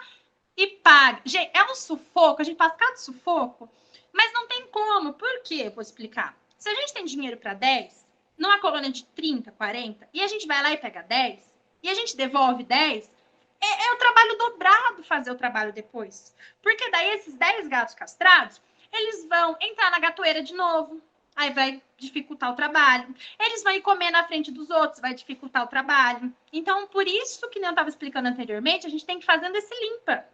A gente não pode deixar nenhum gato para trás. A gente vai tirando. A gente só devolve depois que não tem mais gato no lugar. Não tem mais gato nenhum. E aí também a gente monitora toda a redondeza, né? Então, agora a gente já aprendeu, né? Porque nunca tem uma colônia aqui. Se você pode ver, se tem 10 gatos aqui, pode ter certeza que na rua de trás tem mais 5, na rua de trás tem mais 3, porque esses gatos eles vão alastrando. Eles vão se afastando da colônia original, né? Os machos para ir atrás de outras fêmeas, as fêmeas para ir criar num lugar onde os machos não vão matar seus filhotes. Então tem tudo isso. E aproveitando agora que eu falei sobre machos matar filhotes, eu sei que as pessoas não entendem muito sobre sede. Eu também não entendia.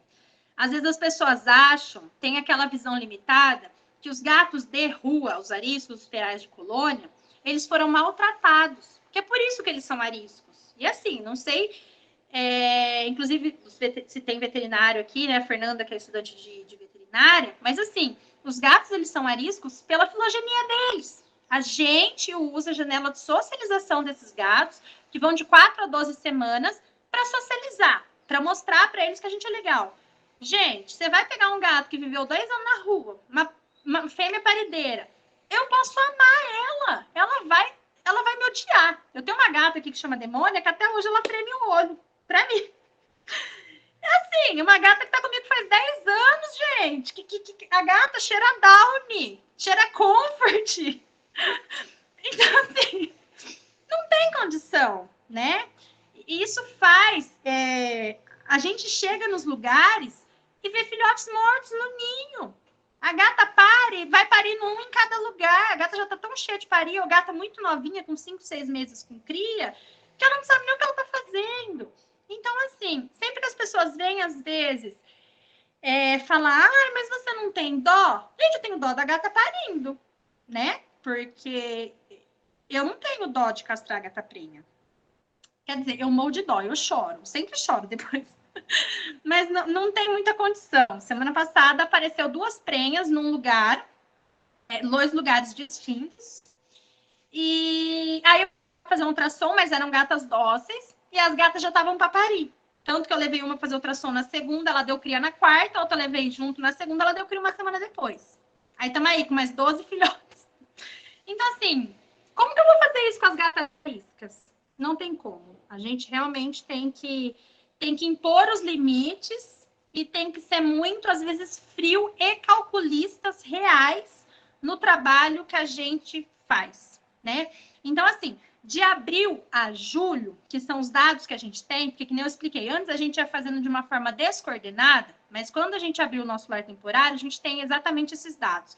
De abril a julho, nós fizemos sede em 257 gatos. 257 gatos foram castrados. Desses, 98 gatos acolhidos, tá? Grande maioria mesmo, coisa de 90 gatos eram filhotes. Desses 98, 67 foram adotados. E em julho ainda tinha um número que permanecia com a gente. Hoje esses gatos já foram adotados. A gente já tem novos números, então a cada 4 meses a gente faz esse balanço. Então veja bem, a gente castrou quase 300 gatos em sede, né? A gente teve esse foco em fazer isso.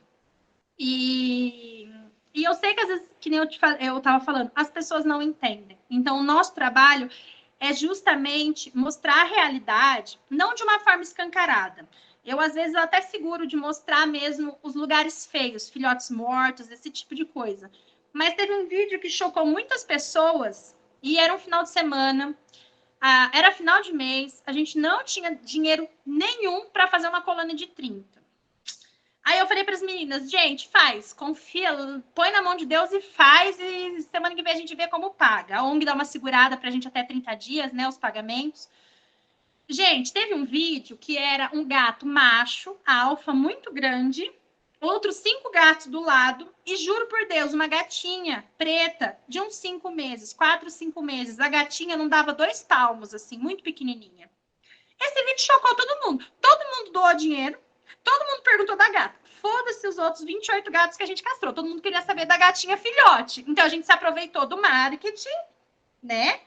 E eu fiquei postando da gata filhote. Mas a gente castrou os 28 gatos e devolveu todos os gatos para o lugar. Então, eu fiz o vídeo, a gente mostrou. Então, assim, coisas como essas, às vezes as pessoas não conhecem. Muita gente vem me perguntar, mas a gatinha é tão filhote, como assim? Eu falei, pois é. Às vezes a gente pega gatinhas que estão trocando de dente e já estão prenhas, já estão em início de prenhez, já estão ovulando. Porque numa colônia onde você tem machos alfas, eles vão incitar o cio dessas gatinhas fêmeas. E vai ficar uma reprodução acentuada. Assim, enfrentamos muitos problemas com vizinhos, né? Tem sempre as pessoas que querem se livrar dos gatos, mas também, assim, não deixa... Não quer que alimenta, mas também não quer que castra, não quer que tira, não quer que... Também não quer nada. Então, aí a gente tenta usar ali da psicologia, aí levando, às vezes, as pessoas na conversa. A gente fala que vai tirar os gatos de lá, não mostra devolução para eles, e vai retirando esses animais. A gente leva os filhotes embora, e aí eles já ficam felizinhos. A gente sabe que os gatos na rua não têm uma vida útil maior que 2, 3 anos. Tem gatos da colônia que a gente fez há 1 ano atrás que já sumiram. Mas não teve filhotes mais na colônia. Então, uma colônia muito extensa, de quase 60 indivíduos em 6 ruas, ela está diminuindo. Porque não adianta a gente tirar os gatos de lá. Se continuar reproduzindo, nunca vai ter fim. Pelo menos se esses gatos morrem por doença, por tempo, por atropelamento, etc., a colônia vai ter um fim ou uma redução com o tempo. E é isso que a gente tenta falar para as pessoas. Olha, o nosso trabalho está pautado nesses estudos aqui. Se você me ajudar, eu vou castrar esses gatos, eu vou levar os filhotes embora. Você, daqui 2, 3 anos, não vai nem ver gato aqui mais. E é o que acontece, a gente sabe que é isso que acontece, né? Eu vou abrir para pergunta, se alguém tiver. Eu não consegui fazer uma apresentação tão decente, eu estou em plena época de prova da faculdade, gata parindo, uma ação para fazer agora esse final de semana. Então, essa noite eu sequer dormi com uma gata em trabalho de parto. Mas estou aberta aqui para pergunta, se alguém quiser alguma pergunta mais específica.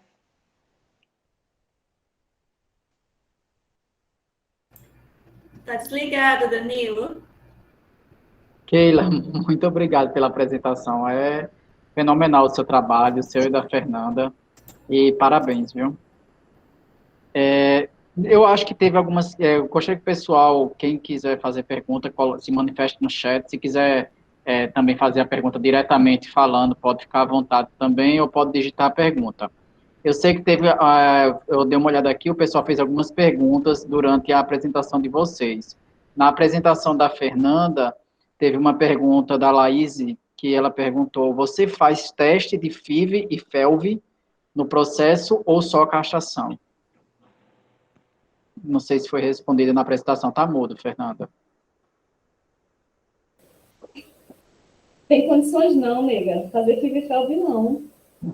Não, sem zero condições. A gente já fica juntando dinheiro para castrar. Um FIV e FeLV aqui, sai R$120. Não tem condições de pagar R$120 não.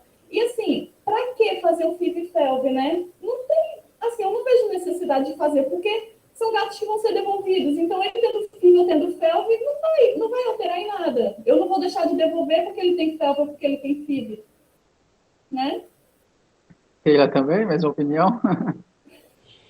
Aqui também não tem. Os gatos que vão voltar, eles recebem a vacina de raiva, né? Seguindo o protocolo e só. Fazemos os testes de FIV-FeLV nas gatas com cria ou por amostragem em filhotes. Aquele ainda está mais avançado, porque aqui nem vacina de raiva eu dou. Eu só dou o vermífugo e tá bom demais, dou o vermífugo. Ai, gente, eu não aguento ver aquele tanto de verme que sai dos gatos, eu fico horrorizada. Muito verme, muito verme, muito verme. Todo gato que chega com muito verme. Aí eu faço o vermífugo e a castração e libero. Porque aqui também, eu não consigo fazer vacina ainda. Um ponto interessante é que aqui no interior de São Paulo, nós não temos casos de esporotricose. Então, assim, a gente tem esse aí ponto. Tá muito fácil. A gente tem muito fungo. Nossa, e assim, tratar fungo é um saco, porque você fica 30 dias com o filhote, aumenta fígado, tem que dar nutrissame, tem que aplicar um monte de coisa. Mas, assim, não temos esporotricose. Eu percebo muito no trabalho de vocês. Quando vocês pegaram o narizinho, eu já olhei para aquilo e falei, ixi, Fernanda, não devolve esse gato, não. Não devolvi. Mas naquele ponto que eu peguei aquele gato, tinham outros com início de esporo. E eu confesso a vocês, eu não voltei lá. Infelizmente, eu não voltei lá. Porque eu não tenho condições de acolher mais gatos com esporo. Atualmente, eu estou tratando 8 gatos com esporotricose. Não tenho condições de ter mais. Então, infelizmente, a gente faz o que consegue, né? É isso. No caso, a Neide, ela fez uma pergunta também, como vocês geram valores para castrar e dar as manutenções? Acho que foi durante a apresentação da Fernanda também, que ela fez essa pergunta. Eu estava lendo aqui. O dinheiro para as castrações, aqui a gente consegue...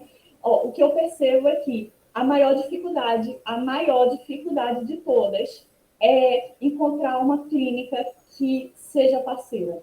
É muito difícil. Eu acho que em São Paulo as coisas ainda estão melhor. Aqui no Nordeste é muito complicado, Por isso que gata com a barriga muito grande, eu nem capturo. Porque eu sei que se eu levar para a clínica, o veterinário vai rir da minha cara. Vai dizer, minha filha, você quer matar uma ninhada? Os veterinários não castram. Eles não castram. É uma coisa meio assim. Ou teoricamente, gente, eu penso assim, foi a orientação que eu tive. A hora que tirar os filhotes da barriga, vai cortar a oxigenação, os filhotes vão morrer. Ou vai morrer ali, ou vai morrer na rua. Ou o gato macho vai matar, ou vai morrer de risco, ou vai ter uma chuva e esses gatos vão morrer afogados, porque a gente já catou gato em um buraco, que a gata cavou tudo afogado. Então, assim, eu tento me pautar por aí, graças a Deus os veterinários aqui também entendem isso. E aqui eu aprendi o termo, né, o ano passado, com a doutora Leia, que é a medicina veterinária do coletivo. Então, ele fala isso, não tem como ser veterinário elitista que vê todos os gatos, principalmente esses gatos de sede, como os gatinhos dóceis dos donos que levam lá. Gente, assim, são coisas extremamente diferentes. E se esse veterinário não estiver apto, com entendimento suficiente sobre essa medicina veterinária do coletivo, ele realmente não vai fazer. Aí, Fernanda, se forma veterinária logo e treine outros veterinários para fazer isso. Porque hoje eu acho, inclusive, que a gente tem essas conversas que eu, protetora há 10 anos, eu nunca tinha escutado falar há 2 anos. Né? Então, eu acho que a gente já está avançando, mesmo com todas as dificuldades, nós já estamos avançando. Aqui em Recife é uma cidade muito grande, mas aqui eu só encontrei 2 clínicas que aceitaram, que fariam o cortezinho na orelha. Só 2. Só 2. Isso Pessoal, é um absurdo. Eu vou ter que me ausentar, porque eu estou no meu horário, eu tenho filhos pequenos, além de 12 gatos, e mais os acolhimentos, e mais as sedes, mais a empresa, mais a faculdade. Por falta de bicho, eu tenho 3 crianças humanas. Mas eu só vi uma pergunta aqui, que eu vou deixar a minha opinião, que é se é mais barato fazer armadilhas de madeira ou as profissionais. Tá, eu gostava muito da arapuca. Gostava muito, foi projeto que eu passei para Fernanda, foi o que salvou nossa vida. Eu adoro ela porque ela tem um peso, então quando ela cai, não corre risco do gato escapar, a não ser que as ripas sejam muito largas uma da outra. Então eu gostava muito. Mas assim, eu ferrei com as minhas costas de ficar pondo e tirando a armadilha de carro, subindo ladeira com a armadilha, correndo atrás de gato com a armadilha. Aí a gente fez o investimento das armadilhas da Fermarame. Se alguém quiser também o contato, eu passo do fornecedor e vê o valor. Elas são muito boas. Assim, armadilhas profissionais são vida, porque você tem uma taxa de captura muito boa, é muito rápido de montar. A Drop Trap, que parece uma arapuca, ela monta, gente, cabe em qualquer lugar do carro, dá para carregar na mão, dá para carregar em moto, tá? Então é muito fácil. Então, acho assim, o custo da armadilha de madeira, realmente, ele é menor. Aqui, a gente sai em torno de R$200. A Drop Trap aqui está saindo em torno de 500 com entrega. Deve estar uns 580 com a entrega. É caro, mas é mais fácil de lidar. E dura, né? Faz um ano que a gente tem as nossas armadilhas e foi muito mais fácil.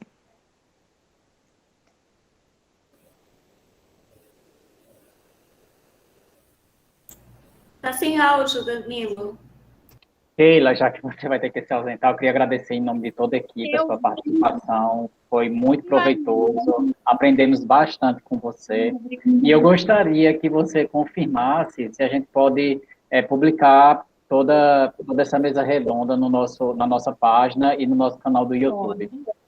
Pode, quanto mais pessoas falando sobre TED, melhor. Se alguém quiser também me seguir nas redes sociais, tá como Keila, com K2Ls, .gateira. E lá também tem os vídeos de Reels que a gente faz, que a gente mostra toda a ação. Se alguém tiver mais alguma dúvida também, depois quiser me chamar no particular, pode. Gente, eu vou agradecer e vou me ausentar. E, Fernanda, te adoro, viu? Um beijo. Pessoal, vocês têm mais alguma pergunta? Alguém vai querer fazer algum comentário sobre o SED, sobre alguma experiência que possui? Eu queria fazer uma pergunta para Fernanda. Fernanda, você usa a técnica do gancho, não é isso? Na maioria das castrações? Lá na clínica, eles usam o gancho, mas eu não me sinto segura em devolver a gata. Certo. Eu queria saber, assim, em relação a essa técnica, se existe algum risco, assim, não em relação ao tempo de devolução, mas da cirurgia em si. Porque acho que os veterinários daqui não têm muita experiência nessa técnica. Então, eu escuto falar que, tipo assim, se o útero estiver mais embaixo, não sei o quê, pode ser mais difícil, a incisão tem que ser maior. Você sabe dizer se existe algum risco, assim? Já ouviu falar alguma coisa? Não, nesse sentido, eu nunca não ouvi, não, risco não.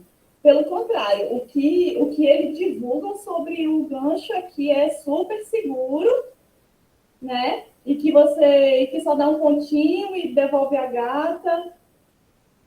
Eu sou mais cautelosa em relação a isso. Eu sou mais cautelosa. Eu faço veterinária, então, assim, Fernanda, eu não me sinto segura de devolver uma gata com 48 horas de operada, independente de ser técnica do gancho ou não. Não me sinto. Porque pode ter uma infecção, alguma coisa do tipo, né? Pelo menos. Pois é, eu não me sinto. Vai que o ponto abre, mulher. E aí?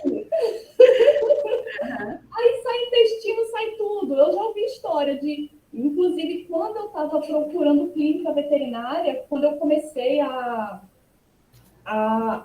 organizar o CD, a primeira coisa que eu fiz foi: eu preciso de uma clínica veterinária para castrar os gatos de forma minimamente invasiva, para fazer o corte de orelha e para aceitar castrar gata prenhe.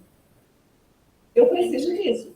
E foi muito difícil. E aí, inclusive, uma clínica veterinária que eu gosto muito, eu admiro demais a veterinária de lá, ela achou um absurdo a ideia de devolver em 48 horas. Ela disse, inclusive, que teve uma gatinha que foi castrada, devolveram em 48 horas, o ponto abriu, saiu o intestino para fora, a gata passou dias se arrastando com o intestino de fora, sabe? Eu prefiro segurar a gata mais dias, deixa cicatrizar e devolvo. Eu acho melhor, né? Do que correr o risco disso acontecer. As chances são baixas? São, mas eu não quero arriscar. Não vou arriscar. Com licença, eu gostaria só de abrir um parênteses, porque a gente está chegando ao final do nosso horário, e aí algumas pessoas podem querer sair da sala ou precisar sair por algum motivo, que antes de vocês saírem, por favor, confirmasse no chat que a gente pode fazer a publicação do vídeo nas nossas redes sociais, no na nossa página, enfim, por favor. Como é, Danilo? É para botar no... É só para confirmar que autoriza a publicação do vídeo. Tá. Pessoalmente, quem abriu a câmera, né, palestrante também, precisa.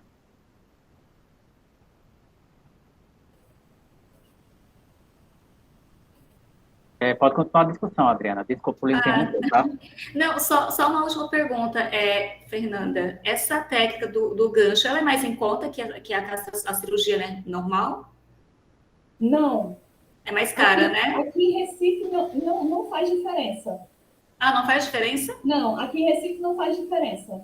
O preço é o mesmo. Tá certo. Eu não sei como é aí em João Pessoa, né? Mas aqui em Recife não faz diferença. Aqui eu pago R$70, tanto macho como fêmea. Nossa, que preço ótimo. R$70 aqui. Nossa, Amanda, aí. Vamos levar para Recife agora. Tô quase pegando um carro para levar, viu? A gente leva em nome da Fernanda para conseguir. Obrigada. Pronto, tem gente... E todo o custo a gente consegue com doações mesmo do público, através de publicações no Instagram. O pessoal confia no trabalho e doa as castrações. Fernanda, na verdade, para todo mundo, né? Eu já ouvi falar, né? Inclusive, uma gata da minha sogra sofreu com isso, que fez a castração por essa técnica do gancho, e que, por exemplo, não retiraram o útero todo e o animal ficou entrando no cio, entende? Então, não foi um caso só, foram vários casos aqui que houveram. E aí eu tenho um pouco de receio sobre essa questão dessa técnica do gancho, justamente por isso, sabe? Independente de ser mais barato ou não, ou ser menos invasivo ou não, para ser melhor a recuperação. No meu caso, especificamente, eu nunca tratei de um gato feral, certo? Os gatos que eu castrei e que eu acompanhei foram gatos que já eram dóceis, que foram de abandono de outras pessoas, né? Que tinham casas e tudo. E eu nunca fiz pela técnica no gancho, justamente por causa desse receio, né, dessa experiência anterior, que me deixou, assim, muito, muito aflita, né, sobre essa possibilidade de acontecer novamente. Então, assim, eu não sei se aí você poderia relatar se houve ou não casos parecidos, mas aqui houveram muitos. E aí, justamente por isso, eu não faço. Pois é aquela coisa, né? A gente entrega o gato para o veterinário castrar. Não sou eu que castro, não é a Adriana, não é a Josélia, não é a Amanda, não é a Larissa que vai lá castrar o gato. Então, a gente não sabe exatamente o que está acontecendo na sala de cirurgia, né? A gente tem, por isso que é tão importante encontrar uma clínica parceira que entenda a importância do CD. Essa foi a maior dificuldade que eu encontrei quando eu comecei o trabalho. Aí, atualmente, eu só levo na caninos e felinos. Não levo em outra. Desejo sorte a vocês para encontrar... Precisamos de sorte. Porque o valor que é cobrado aqui é muito diferente, né? E a gente sabe disso, independente de ser técnica do gancho ou não. Sobre ainda a questão da palestra de Keila, ela fala, né, a fala dela dizendo que ela não tem muita discriminação sobre essa questão de pegar uma gata prenha e fazer a interrupção.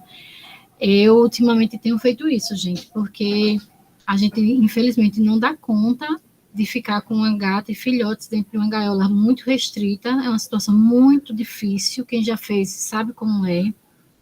E as últimas 2 gatas que eu peguei, castrei e doei, uma delas estava com início de esporotricose, então não era muito o que pensar, porque ou fazia o tratamento ou deixava ela ter os filhotes. Então, entre uma coisa e outra, paciência, ela não ia poder amamentar e tomar a medicação. E eu fiz sim, elas não estavam em estado muito avançado, mas eu fiz sim. Notou a barriguinha, urgência, castra. leve para castrar. São Francisco perdoa. Viu? Agora, a questão é, o veterinário vai aceitar castrar? Porque, como eu falei, não é a gente que está castrando, é o veterinário. Então, você tem que encontrar uma clínica que entenda essa realidade, a questão da medicina veterinária de abrigo, né, que a Keila falou, que tem essa consciência e de que vai castrar o gato. Por exemplo, a Keila, tu viu que ela disse, né, que lá em São Paulo ela pega a gata, pode estar para parir, leva e castra, tira os filhotes e pronto. Aqui em Recife as coisas não funcionam assim. Se eu levar uma gata com uma barriga muito grande, eles não vão castrar. Aí eu vou fazer o quê? Vou gritar lá, né? Castra, não dá. A gente tem que realmente encontrar uma clínica parceira que entenda essa questão do CD. Ou então começar a divulgar, né, para ver se conscientiza as pessoas. Porque eu faço veterinária, eu sou estudante de veterinária, eu estou no 7º período, e eu tenho uma frustração muito grande, porque eu tenho professores que não sabem o que é CD. Não sabem o que é CD. Um professor de medicina veterinária não sabe o que é CD. Minha gente. Aí eu perguntei na aula, eu estava tendo aula de instrumentos cirúrgicos, aí ela estava falando do bisturi elétrico. Aí eu perguntei, professora, o bisturi elétrico é melhor para fazer a marcação da orelhinha do gato em CD? Aí ela, marcação de orelha, CD. O que? Eu não estou lembrada do que é isso não, Fernanda. Aí eu, quer saber, deixa pra lá. É difícil, pô. É difícil. Ô, Fernanda, por falar em universidade, assim, vocês não conseguem parcerias, não, né, para fazer o CED, assim, com universidades ou até mesmo centro de controle zoonose da cidade? Vocês não têm nenhum tipo de apoio, assim? Não. Não tem? Não. Tem que ser... As universidades, a impressão que eu tenho, infelizmente, a impressão que eu tenho é que as universidades, elas só estão formando veterinários para atender cachorro de raça, para cuidar de cavalo de rodeio, para cuidar de canil de Rottweiler, de venda de filhote. Não, ele não tem essa consciência. Por isso que eu falo, eu tenho uma frustração muito grande com a faculdade de medicina veterinária, porque não tem essa consciência voltada para os animais abandonados. Não tem. Infelizmente, não tem. Pelo menos aqui, na onde eu estudo, não. É uma pena, né? Pronto, eu já encerrei, gente, aqui. Se alguém mais quiser, Danilo. Mais alguém quer fazer algum comentário, alguma pergunta para a gente poder encerrar? Então, eu acho que é isso, Fernanda. Muito obrigado pela sua participação. Obrigado, Josélia, também. Amanda, né, que fizeram uma apresentação excelente hoje. E foi muito bom. Eu tenho certeza que todo mundo ficou muito satisfeito e a gente vai sair com muito conhecimento, né, sobre o CED e com uma visão mais ampla também, né, de como diminuir essa quantidade de animais que a gente tem abandonado nas ruas. Amanda, não pegue gato com a mão, não, pelo amor de Deus. A gente vai se reunir, Fernanda, a gente vai fazer uma armadilha também, igual essa que você tem. A gente vai tentar formar uma equipe aqui com seus conhecimentos, tá certo? Vamos perguntar muito você ainda. Pode deixar que a gente vai atrás de uma armadilha. Amiga. Tá certo. Obrigada a todos. Obrigado. E uma boa noite. Pelo convite. Gostei bastante. Obrigado. Tchau, gente. Muito obrigada por tudo. Tchau. Obrigada, viu? Tchau. Tchau.